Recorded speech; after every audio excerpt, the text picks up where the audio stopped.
And welcome back to Good Morning Arkansas. Did you know, I did not know this, that 1 out of 3 people in the United States will develop shingles during their lifetime. And we have Callie Fletcher. She's an advanced nurse practitioner, I should say. Am I right? That's correct. Okay, we're at CHI St. Vincent Clinic over there in Sherwood. You're telling me just during the commercial break, you're seeing this in younger people now? Because I always grew up thinking that this occurred in older people. Yes, I'm seeing it in younger people all the time. In fact, recently I've had people as young as in their 20s and 30s with shingles. Yes. Why?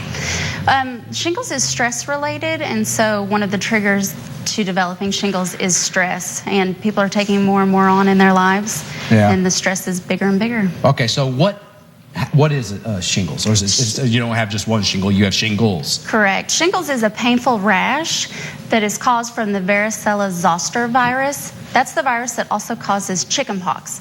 So if you've been exposed to chickenpox in the past, then that virus remains dormant near your nerve tissue in your brain and spinal cord. And then if a stressor or other trigger causes that dormant virus to become active, then you'll break out with the rash that's known as shingles. Okay, so how do you know the difference between the rash and shingles? Just a common rash, maybe a reaction from something. Sure, that's a good question. The rash that's associated with shingles usually has a lot of intense pain, burning, tingling, and numbness. The rash actually will develop a few days after you have the pain, so you can have pain in a site for a few days and then the rash develops.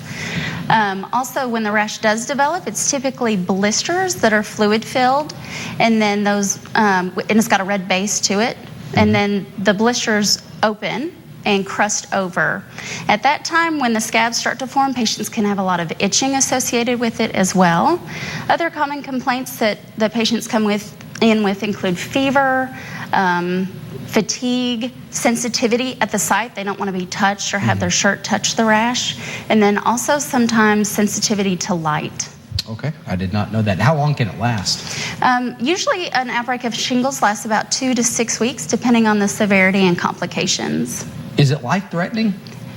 Typically not. However, shingles in or near around the eye can cause permanent eye damage. You can actually have hearing loss. Other complications include weakness or balance issues as well.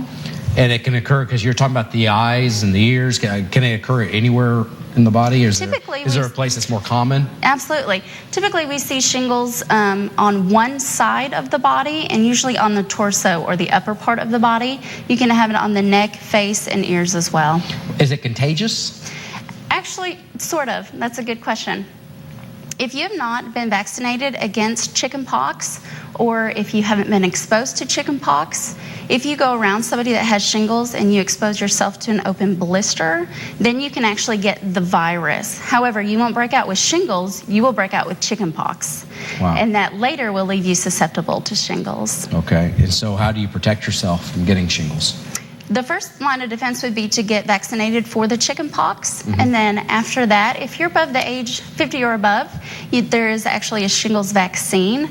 Neither guarantee that you won't have an outbreak of shingles, but it should lessen the severity of the complications. Okay, let's say that I go into the doctor's office and I am diagnosed with shingles. You say it lasts from 2 to 6 weeks, so does it heal on its own, or do you get medicine? Well, typically your provider would prescribe antivirals and steroids to increase the healing process and then decrease the complications. There are lots of topical lotions, ointments, patches, and sprays that can be placed on the site of the rash. And then also you want to take some nerve pain medicine for the pain that you're experiencing. I can imagine, because like you say, you don't want your clothes to touch you in that area, or wherever that's going to be. Thank you so much for coming on the show. It's some very good information, clearing up the information I didn't know. I didn't know about the relationship with chickenpox, so I've learned something new today. Anyway, CHI St. Vincent in Sherwood, they are located at 7709 Highway 107 in Sherwood. The phone number is area code 501-552-7262. Thank you so much for coming on the show today. Thank you so much, Todd. All right, coming up, we're going to have a